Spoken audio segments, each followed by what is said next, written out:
Во продолжение, почитувани на Слободен печат, ќе најавам разговор со еден фантастичен стрип мајстор, со создавач на брилијантни приказни во неколку книги, фотограф, воедно креатор на весник поезија преку техниката колаж, визуелен уметник, но пред се вистински уметник. Ке го поздравам во продолжение скопјанецот од Охрид, Матеј Богдановски. Задоволство ми е што да имаме во Слободен печат. И мене ми е драго, благодарам на поканата. Поздравам од Охрид. Како е во Охрид? Веќе подолго време живеете таму. Може да ни лоцирате поточно од каде ни се јавувате во моментот, во кој дел од градот? Како е да се живее во Охрид? Како е да се живее во Охрид во Марто место? Јас сум малце вон градот. Ова соба се вика Рача и е така повлечена од градската гужва и градската летна сезона кога е особено. И овде сум во природа, во подножјето на Галичица и мене ми е супер. Не случајно го почнувам разговорот со фокусот на Охрид, бидејќи покрај тоа што 10 години живеете, многу ретко доаѓате во Скопје.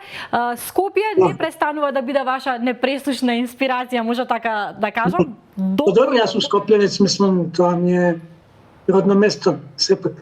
Да, доказ за тоа е и вашето најново дело. Тоа е делото Скитачот, кое што го имам во рацете. Јас, Мате, искрено ја прочитав книгата и она што сакам да го кажам е дека би сакала да можам да кажам сега, да не кажам ништо за книгата доколку е тоа можно, со цел да ги инспирирам гледачите да ја прочитаат. Ќе се обидам во една реченица да кажам моје лично доживување за книгата.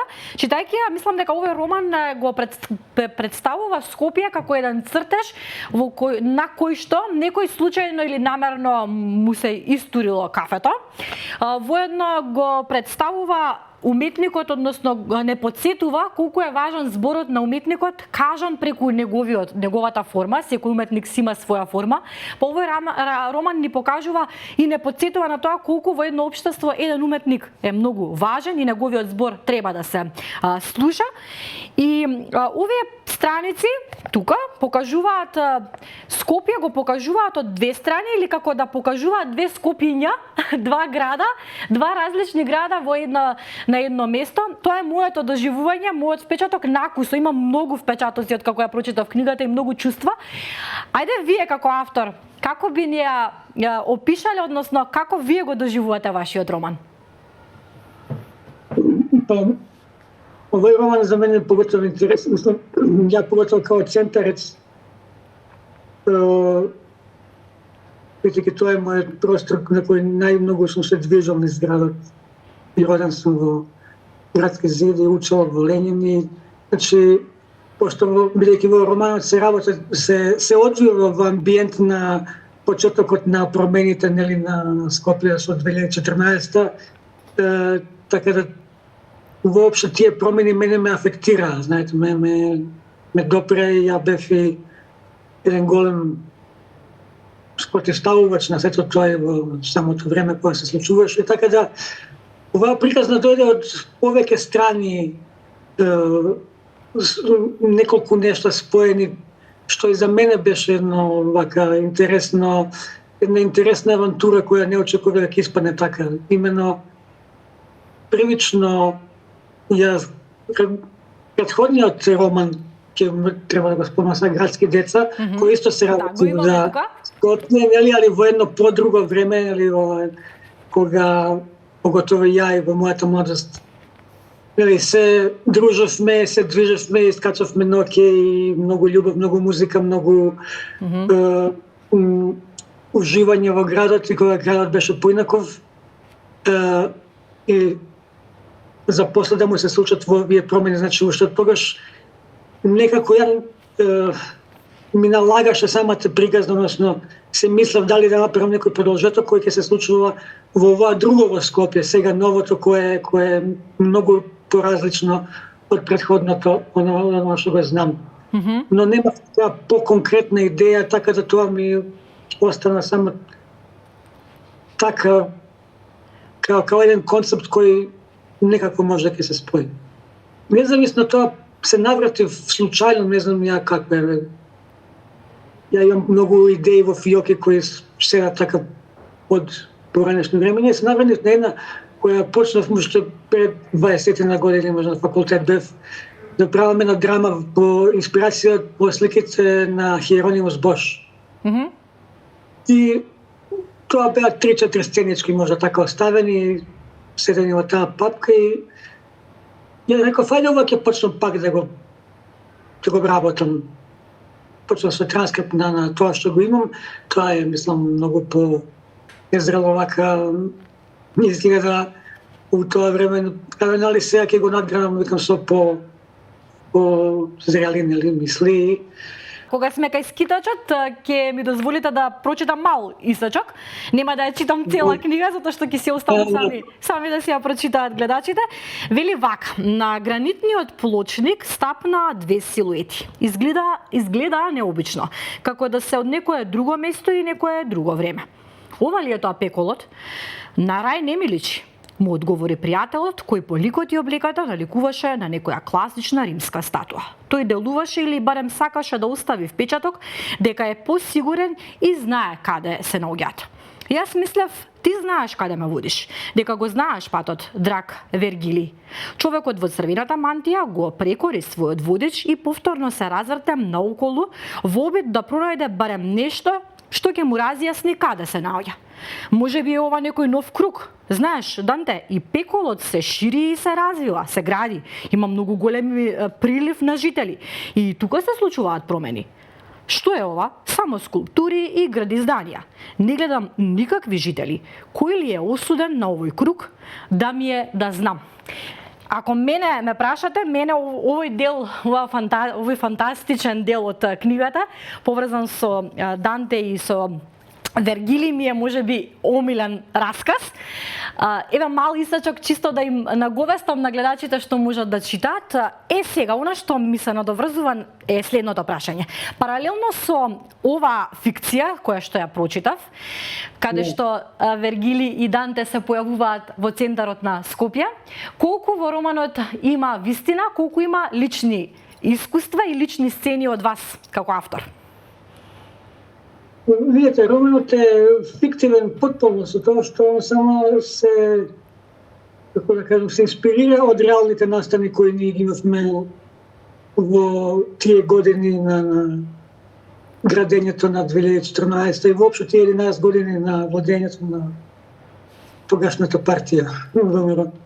Така да нема тука некои зацкриени, да кажеме, референции, али има инспирација и од тие некои има мои лични доживувања и беа за време на баш тие на протестите. Има преточено лични доживувања, така? На почетокот на случувањата, значи како дојдоа до тие постепени промени кои одеднаш букнаа како едно воспаление на градот. А оваа конкретно сцена со Данте Вергили исто беше потполно независно направено, не знам, исто во некоја моја инспирација, правејќи ги тие мимови за Скопје 2014 и така ми остана, така да тоа е исто еден трет елемент кој се надобрза, а исто е као една аналогија во претходната книга Градски деца во Скопје доаѓаат Супермен и Бетмен. Така да тие некои фиктивни ликови, нели ликови од книгите, од стриповите кои доаѓаат во Скопје, така да има чисто да имам една таква сцена во оваа книга. Некои идеи се од тогаш и некои идеи се уште постари. Значи зборам првачната идеја за таа драма од инспирирана со Кир Бош уште пред 20 години. Тоа е основата на книгата всушност. Така? Сите сцени, сите поглавја сцени се уствари најголемиот дел уствари, не сите, али се инспирирани од слики на Бош. Например, ја ќе откриве малце, нели, мора... Ајде, да, малце. Може само малце, така се договоривме. Да. Градскиот магионичарот кој прави трикови на площад, тоа е една слика на Бош. Онато на Канео, нели, као еден новинар кој ги добива информациите за промените градот.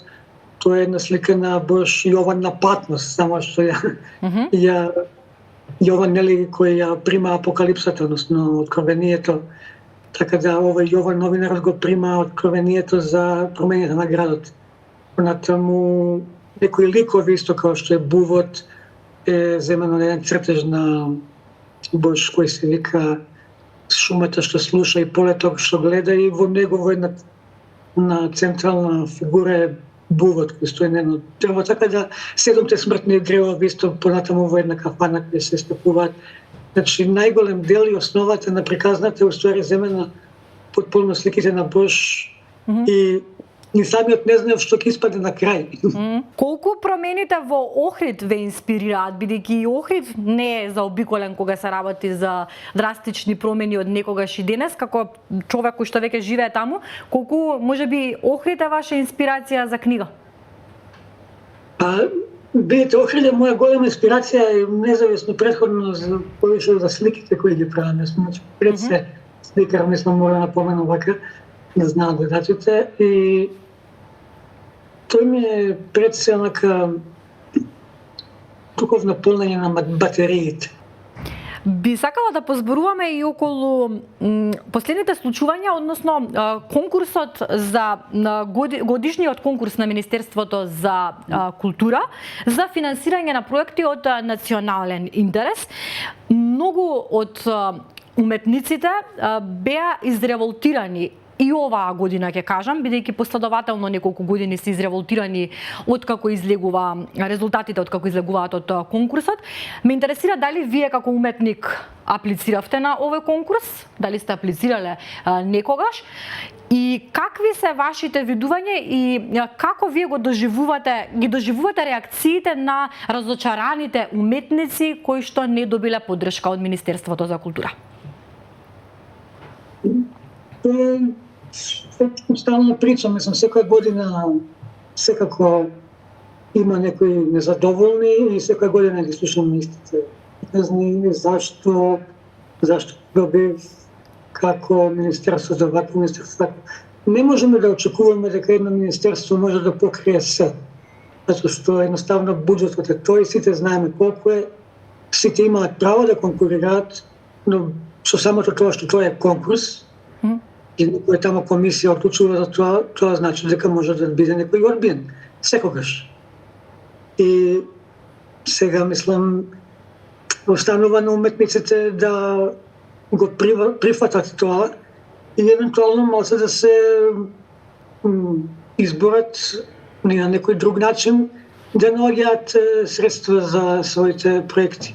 Особено мислам дека, како се вика, дисциплината као издаваштво на книги, нели, издаваштво на музика, изложби и концерти, помали концерти, можат да живеат, да се финансираат пазарно. Мислам, кај нас е проблем што ние всушност немаме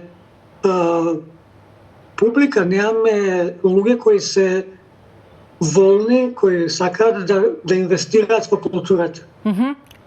Ако ние немаме, ако еден издавач, еден писател, мислам, што да прави тираж од минимум 500 книги, а не може да ги продаде, значи тука е проблемот. Не е во Министерството. Ако ние тежнееме кон пазарно ориентирано општество, онда треба моцно да се сконцентрираме на такви политики. Мислам, ја не ги разбирам колегите уметници кои очекуваат све од државата. Мислам, тоа е принцип на еден друг систем кој ние сме го оставиле нели за себе, ако не да го вратиме, ако на сите им одговара. Иначе ја лично не сум конкурирал на конкурсот никогаш, односно само 2 пати преку институции, кога институциите конкурирале на јас. Сам си ги финансирам, сам си наоѓам средства, за толку мислам дека може. Знам дека оваа сега што го зборам многу нема да се сложат, ама едноставно мојот став е тој. Колку денешниот македонски уметник е рефлексија на уметникот како уметник низ историјата на уметноста? Да, тоа мислам имаше дискусии некои на социјални мрежи на Facebook, па реагираат луѓе како уметниците од секогаш нешто зависеле од институции на МК, но тоа е погрешна перцепција. Мислам, уметниците во поранешните времиња, зборам, нели баш да ние мајстори на кои ние ги знаеме на Ренесансата, барокот и се до модерната уметност на 20 век, биле многу поинаку третирани. Уметноста била на еден начин еден вид на занает, крафт, значи вештина, и уметниците биле тие вешти занетчи кои знаеле да продуцираат убав естетски предмет. Мислам, сега тука има многу фактори, нели, многу не е тоа така едноставно, ова го поедноставувам, ептен, бидејќи многу било врзано и со религијата и со, нели, црквата. Тие биле главни инвеститори, кралевите црквите, но тие не, уметниците не зависеле од нив, не им се обраќале они на нив као ве молам дајте ми нешто, знаете, јас уметник, ако може нешто да живеат. Него тие као мајстори на својот занет биле барани. Едноставно биле барани и платени. Вреднувани, почитувани. Еден податок дека Микеланџело за Сикстинската капела добил 500 дукати, што е некои 500 евро во денешно време.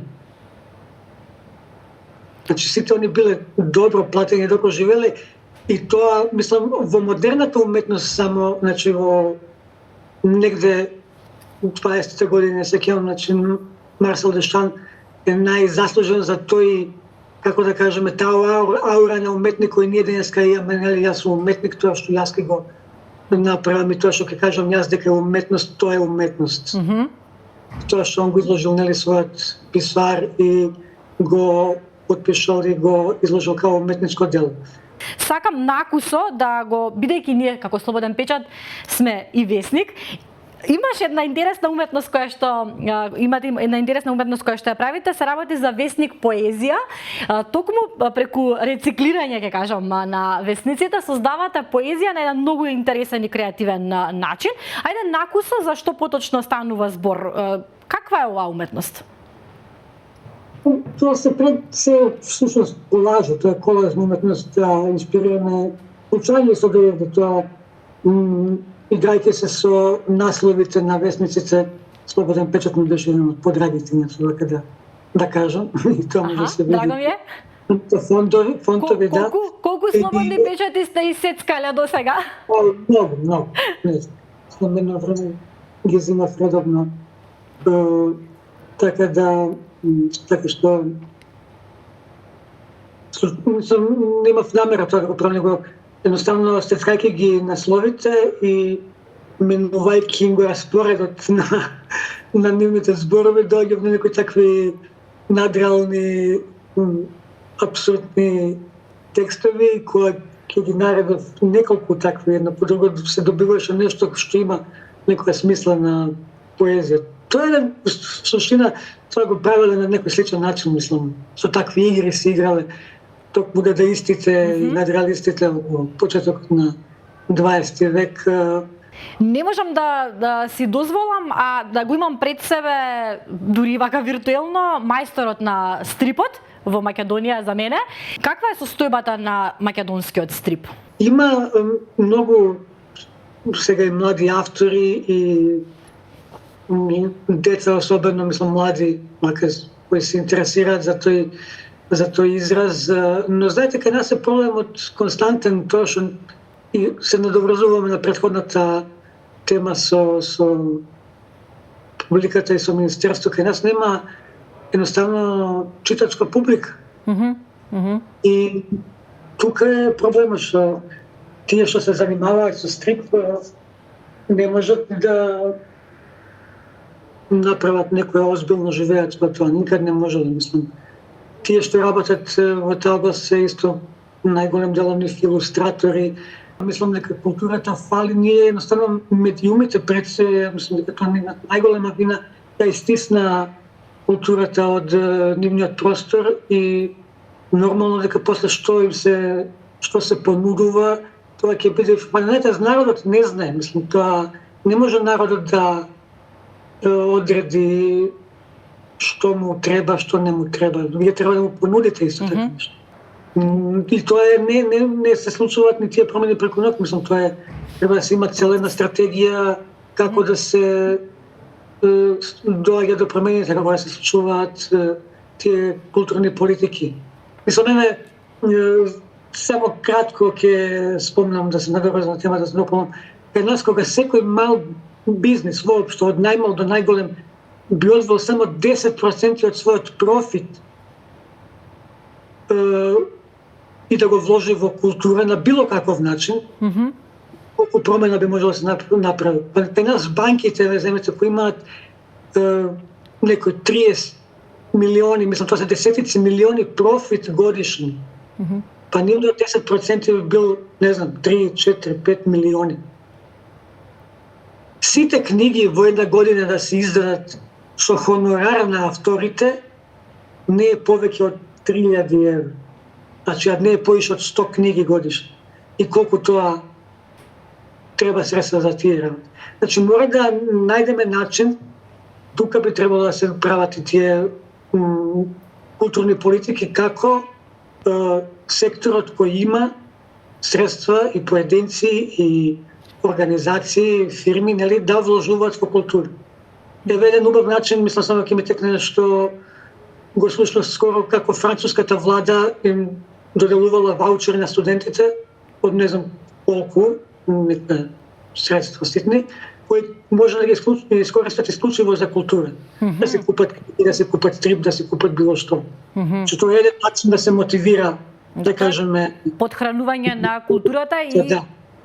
Исто и за тоа треба креативност, мислам, треба и тие што седат во фотелите и што се бават со политика да имаат малце и одговорност, желба и креативност како да се прават културните политики. И не само културните, него и воопшто.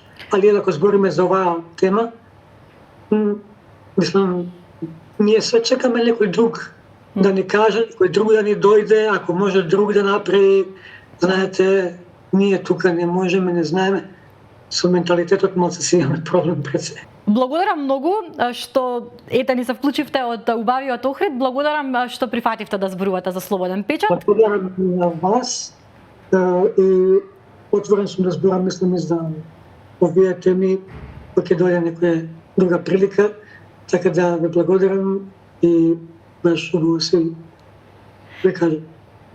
Секој добро посакувам, потсетувам дека поводот за нашиот разговор со уметникот Матеј Богдановски беше неговото најново дело Скитачот. Доколку сакате да го имате ова најново дело и да прочитате што тој пишуваше во оваа книга, секако исконтактирајте го авторот директно од кај него, можете да си ја набавите книгата и останете понатаму со Слободен печат.